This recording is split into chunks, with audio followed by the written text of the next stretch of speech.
नमस्कार, बुलेटिन में आपका स्वागत है। आपके साथ मैं दीपेश परगले। खबरों की शुरुआत से पहले एक छोटी सी अपील कि अपने घरों में रहें, बाहर मत निकलें और लॉकडाउन को बिल्कुल भी हल्के में मत लें। आप तक खबरें पहुंचाने की अगर हमारी मजबूरी नहीं होती तो शायद इस वक्त हम भी अपने घरों में होते। तो फिर घर में रहिए, सुरक्षित रहिए और देश को भी सुरक्षित रखिए। चलिए खबरों का सिलसिला शुरू करते हैं। पूरे प्रदेश में लॉकडाउन के बीच मुख्यमंत्री भूपेश बघेल रायपुर के लाभांडी स्थित कॉलोनी में पहुंचे और आश्रय गृह लाभांडी के क्षेत्र में ठहरे हुए मजदूरों का हालचाल जाना, जहां मजदूरों के खाने पीने और रहने की व्यवस्था का जायजा लिया।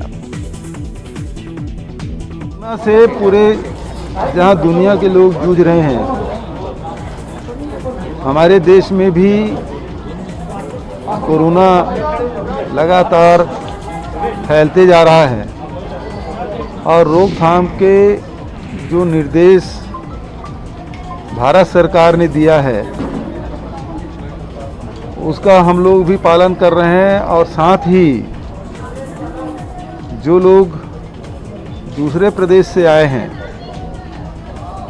चाहे रोजी रोटी की तलाश में हो, चाहे ठेकेदारी के काम कर रहे हों, चाहे ट्रांसपोर्टिंग में लगे हों, ऐसे सारे लोग जो रास्ते में फंसे थे, सबके रहने और उसके नहाने धोने, बिस्तर से लेके खाना पीना सब की व्यवस्था और हेल्थ चेकअप की व्यवस्था यहाँ रायपुर जिला प्रशासन ने किया हुआ है।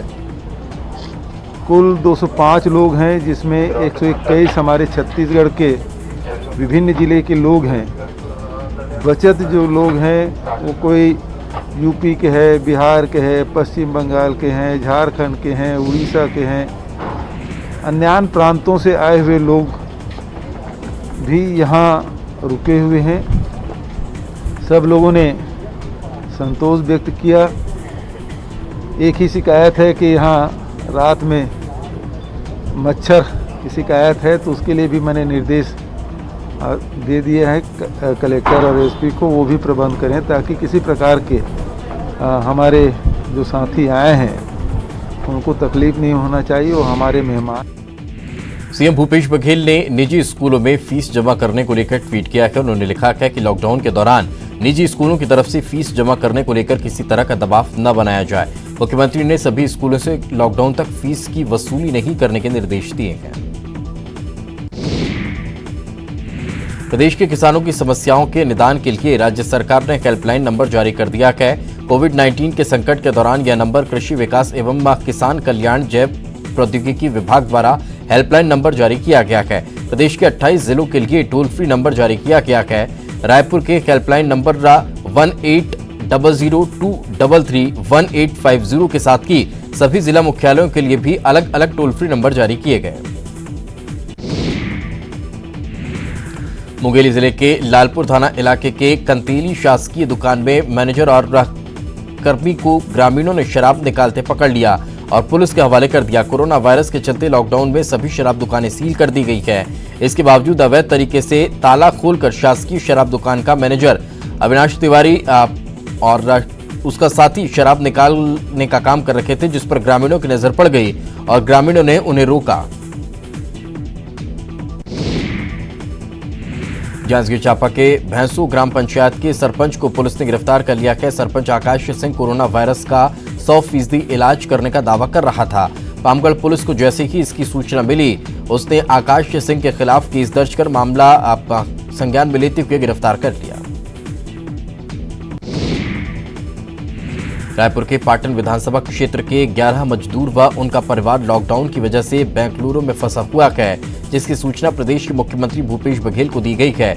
सीएम भूपेश बघेल ने तुरंत परेशानी में फंसे हुए मजदूरों की सुध ली और उन्हें आर्थिक सहायता के रूप में 11,000 की राशि भेज दी है। सीएम भूपेश बघेल की इस सहयोग के लिए सभी ने धन्यवाद दिया है। छत्तीसगढ़ के पूर्व सीएम डॉक्टर रमन सिंह ने देश के 4 राज्यों के मुख्यमंत्रियों को पत्र लिखकर उनके राज्य में छत्तीसगढ़ के फंसे हुए मजदूरों की मदद पहुंचाने की अपील की है। उन्होंने मध्य प्रदेश, तेलंगाना, गुजरात और महाराष्ट्र के मुख्यमंत्रियों को पत्र लिखकर आग्रह किया है कि उनके राज्यों में लॉकडाउन के कारण छत्तीसगढ़ के जो मजदूर फंसे हुए हैं उन तक हर संभव मदद पहुंचाई जाए। कोविड-19 महामारी के समय लोगों की मदद के लिए छत्तीसगढ़ बीजेपी सामने आई है। प्रदेश बीजेपी ने प्रधानमंत्री राहत कोष में 25 करोड़ रुपए देने का लक्ष्य तय किया है। बीजेपी ने अपने सभी कार्यकर्ताओं से 100 रुपये दान देने और 10-10 लोगों की सहायता करने की अपील की है। कोरोना वायरस के संक्रमण फैलाव को रोकने के लिए लॉकडाउन का कड़ाई से पालन कराया जा रहा है। प्रदेश के सभी ट्रांसपोर्ट सेवाएं ठप गए हैं। इससे ट्रांसपोर्ट व्यवसाय से जुड़े हुए लोगों का काफी नुकसान भी हो रहा है। तमाम परिस्थितियां परेशानियों को देखते हुए छत्तीसगढ़ की भूपेश सरकार ने इस दिशा में एक बड़ा फैसला लिया है। बस ट्रक ऑपरेटरों को 331 करोड़ की बकाया टैक्स ब्याज और पेनाल्टी की माफी कर दी गई है। छत्तीसगढ़ सरकार ने आज से एक मुश्त 2 महीने का राशन देने की शुरुआत कर दी है। ये राशन कार्डधारियों को मुफ्त दिया जा रहा है। लॉकडाउन के दौरान परेशानी न हो और राशन दुकानों के सामने लोगों की भीड़ न हो, इसे भी ध्यान में रखा गया है। हालांकि सोशल डिस्टेंसिंग का पालन करने के लिए पुलिस की टीम लगाई गई है और लोगों को टोकन बांटकर लाइन में लगाया गया है। लॉकडाउन के कारण रायपुर के भी रेलवे स्टेशन को पूरी तरह से बंद कर दिया गया है। लॉकडाउन का खामियाजा बहुत से ऐसे लोगों को भी भुगतना पड़ रहा है जो रोज अपनी रोजी रोटी का जुगाड़ करते थे। इन्हीं में से रेलवे स्टेशन में काम करने वाले कुली भी हैं। लॉकडाउन के कारण उनके सामने भूखे मरने की नौबत आ गई है। लेबर कमिश्नर ने 3 क्विंटल चावल उपलब्ध कराया है, लेकिन 112 कुलियों के बीच ये ऊंट के मुंह में जीरे समान है। देशबंदी में सरकार और विभिन्न सामाजिक संगठन खूब सेवा कर रखे हैं, लेकिन इंसानों के फेंके खाने से अपना पेट भरने वाला आवारा पशुओं की तरफ किसी का भी ध्यान नहीं जा रहा है। ऐसे में धमतरी में युवाओं का एक ग्रुप रोजाना खेत और जंगल से हरी घास मंगवा रहा है और मजदूरों से रोटियां बनवा रहा है और शहर के आवारा पशुओं को खाना खिलवाया जा रहा है। बिलासपुर में वासंती चैत्र नवरात्र की सप्तमी तिथि पर हर साल रतनपुर मां महामाया देवी की दर्शन करने के लिए सुबह से ही मंदिर में भक्तों की भीड़ देखने को मिली, जहां लोग कतार में लगकर मां महामाया के दर्शन करते हुए नजर आए। लेकिन इस बार कोरोना वायरस के संक्रमण फैलने की आशंका के चलते मंदिर के गेट बंद कर दिए गए थे। आज नवरात्र का 8वां दिन है और आज मां महागौरी की आराधना की जा रही है। अष्टमी पर देवी मंदिरों में हवन किया जाता है। हर साल इस हवन में बड़ी संख्या में लोग जुटते हैं। इस बार केवल मंदिर के पुजारी ही हवन करते नजर आए। दिल्ली के निजामुद्दीन इलाके में तबलीगी जमात के एक आयोजन में शामिल कई लोग कोरोना संक्रमित पाए गए हैं। जगदलपुर सहित बस्तर संभाग के अलग अलग जिलों से भी कुछ लोग जमात में शामिल होने दिल्ली गए हुए थे। ऐसे में ये अंदेशा है कि जो लोग लौटे हैं वही वे संक्रमित हो सकते हैं। जिला प्रशासन, स्वास्थ्य विभाग और पुलिस विभाग की संयुक्त टीम इसकी जानकारी जुटाने में लगी है।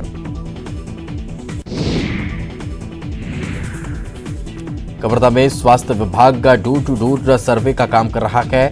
बाहर से आए लोगों के बारे में जानकारी जुटाई जा रही है।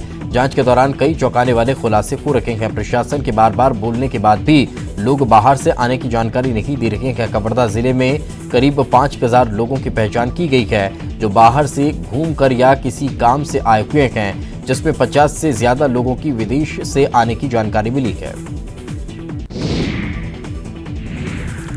सूरजपुर में पिछले 24 घंटे में अलग अलग जिले के सीमा पर 3 ट्रकों को पकड़ा गया है, जिसमें 230 मजदूर छुपकर अपने घर अलग अलग प्रदेशों में जा रखे थे। ये मजदूर झारखंड और उत्तर प्रदेश के बताए जा रहे हैं। दरअसल लॉकडाउन की वजह से जिले के सभी बॉर्डर को सील कर दिया गया है और पुलिस चौकी और चंदूरा थाना में से 2 ट्रकों को पकड़ा गया है, जिसमें लगभग 230 मजदूर बताए जा रहे हैं।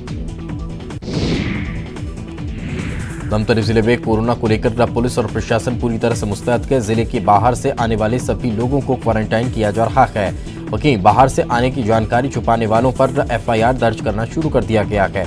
दूरी बनाए रखने के निर्देशों का पालन नहीं करने वाले लोगों पर, व्यापारियों पर जुर्माना लगाया जा रहा है। अभी तक जिले में कुल 1700 लोगों को घरों में और विभिन्न सेंटरों में आइसोलेट किया जा चुका है। धमतरी जिला प्रशासन ने बीते 24 मार्च को जारी अपने आदेश में अब संशोधन कर दिया है। धमतरी जिले में अब बाजार दोपहर 3 बजे की जगह दोपहर 12 बजे ही बंद करने होंगे। उधर गर्मी में जंगलों में आग के खतरे को देखते हुए वन विभाग को आज से ही सुचारू रूप से काम करना होगा और बुजुर्गों और विधवाओं के पेंशन का ख्याल रखते हुए समाज कल्याण विभाग भी काम पर लौट आया है। सूरजपुर जिले में लॉकडाउन के 8वें दिन भी असर बना हुआ है, जहां लोग घरों से बाहर नहीं निकल रहे हैं। वहीं कोरोना वायरस के संक्रमण को रोकने के लिए जिला प्रशासन लगातार लोगों से घरों में सतर्क व सुरक्षित रहने के लिए जागरूक कर रहा है। इच्छुक स्वास्थ्य से संबंधी लोगों को अपनी सेवा देने के लिए अपील भी की जा रही है। कोरोना से लड़ने देश में लॉकडाउन घोषित होने के बाद एक का अचानक देश के रुक जाने से उन गरीबों की मुसीबतें बढ़ गई है। देश के सामने इस विकट परिस्थिति में कई समाजसेवी संस्थाएं और समाज के लोग गरीबों के लिए मसीहा बनकर उतर आए हैं। मुंगेली जिले के लालपुर थाना इलाके के कंतीली शासकीय दुकान में मैनेजर और कर्मी को ग्रामीण ने शराब निकालते हुए पकड़ लिया और पुलिस के हवाले कर दिया। कोरोना से जिस तरह से आज पूरा देश लड़ रहा है, ऐसे में शासन प्रशासन के साथ आम जनता की भी कोरोना के खिलाफ जंग में अहम भूमिका है। आम जनता की इसी भूमिका को समझाने के लिए जशपुर जिला प्रशासन ने एक अनूठा प्रयास किया है। जशपुर में जिला प्रशासन ने जन लॉकडाउन का आह्वान किया है। जिला प्रशासन की अपील का जिले वासियों ने भी भरपूर समर्थन किया। बालोद जिले में रेड क्रॉस सोसाइटी के कार्यकर्ता नगर और गांव में घूम कर गाड़ी और आसपास की जगह को सैनिटाइज करने में लगे हुए हैं। स्प्रे के माध्यम से डिटॉल और फिटकरी के पानी को गाड़ियों और दुकानों के आसपास छिड़क कर सैनिटाइज किया जा रहा है। इन कार्यकर्ताओं के द्वारा किए जा रहे इस पहल को लोग सराह रहे हैं। यूपी की राजधानी लखनऊ से पैदल चलकर 2 मजदूर मुंगेली में अपने गांव पहुंच चुके हैं। लखनऊ से 750 किलोमीटर पैदल चलकर दोनों मजदूर मुंगेली के बाकी गांव पहुंचे हैं, जहां ग्रामीणों ने इसकी जानकारी अधिकारियों को दी है, जिसके बाद इन्हें गांव के स्कूल में रुकवाया गया। बालोद जिले के 100 से अधिक मजदूरों के अलग अलग राज्यों में फंसे होने की जानकारी मिली है, जिससे महाराष्ट्र के बांद्रा में मेट्रो रेल लाइन काम में गए हुए लोग फंसे हुए हैं। साथ ही चेन्नई से भी कुछ तकरीबन 25 लोगों के फंसे होने की जानकारी मिली है, जिन्होंने अपने परिचय के लोगों के माध्यम से स्थायी व्हाट्सएप ग्रुप में वीडियो मैसेज के माध्यम से छत्तीसगढ़ सरकार से गुहार लगाई है। बलरामपुर जिले में कोरोना वायरस को लेकर हुए लॉकडाउन का पालन करते जनता दिखाई दे रही है। पुलिस ने जगह जगह पर बैरिकेड लगाकर अपनी ड्यूटी निभाना शुरू कर दिया है। लॉकडाउन का पालन करते यहां के लोग दिखाई दे रहे हैं। वहीं वार्ड नंबर 4 में तो एक मोहल्ले के लोगों ने खुद ही लॉकडाउन कर दिया है। बलरामपुर जिले के सामरे विधायक चिंतामणि महाराज ने कोरोना वायरस को लेकर हुए लॉकडाउन का पालन करने की अपील की है। उन्होंने क्षेत्र की समस्याओं को लेकर सोशल डिस्टेंस रखकर अधिकारियों के बीच बैठक की। विधायक ने बताया है कि इस वक्त शासन प्रशासन पूरी तरह से जनता के लिए काम कर रहा है। राजनांदगांव में लॉकडाउन का पालन नहीं करने वालों को वसंतपुर थाने के निरीक्षक का अनोखे अंदाज में समझा रखे हैं। निरीक्षक राजेश साकू लाउडस्पीकर के जरिए गीत गाकर लोगों को जागरूक कर रहे हैं। कोरोना वायरस के चलते सुप्रीम कोर्ट ने स्वतः संज्ञान लेकर सुनवाई की थी, जिसके तहत जेलों में बंद 7 वर्ष से कम के सजा याफ्ता कैदियों को छोड़ने का आदेश दिया गया है। इसी को लेकर छत्तीसगढ़ राज्य विधिक सेवा प्राधिकरण के कार्यपालक अध्यक्ष एवं हाईकोर्ट के जस्टिस प्रशांत कुमार की अध्यक्षता में प्रदेश भर के जेलों से 1500 कैदियों को जमानत और पैरोल पर छोड़ने का निर्णय लिया गया। देश में लॉकडाउन के चलते लोगों को रोजाना जरूरी सामान के लिए मशक्कत करनी पड़ रही है और लोगों के इस मुश्किल का कुछ दुकानदार नाजायज फायदा उठा रखे हैं। कोशिश कर रखे हैं कि किसी तरह से इनकी परेशानी को दूर किया जाए, लेकिन धमतरी जिला प्रशासन दुकानदारों की मनमानी को रोकने के लिए सख्त रुख अपना चुका है। इसी कड़ी में प्रशासन ने 5 किराना दुकानों और 1 मेडिकल स्टोर पर कार्रवाई की है। कवर्धा में एक 8 साल के बच्चे की तालाब में डूबने से मौत हो गई। घटना पंडरिया थाने के ग्राम पुसीरा की बताई जा रही है। मृतक बच्चे का नाम बादल बताया जा रहा है। वो आज सुबह अपने घर से खेलने के लिए निकला था। काफी देर तक जब वह वापस घर नहीं पहुंचा घर वालों ने खोजबीन शुरू की। जशपुर के नारायणपुर वन क्षेत्र में एक हाथी ने एक बुजुर्ग महिला को कुचलकर मार डाला। मामला चरभाठी का बताया जा रहा है, जहां महिला जंगल में महुआ बीनने के लिए गई हुई थी। इस दौरान बुजुर्ग महिला की जंगल में हाथी ने कुचलकर हत्या कर दी।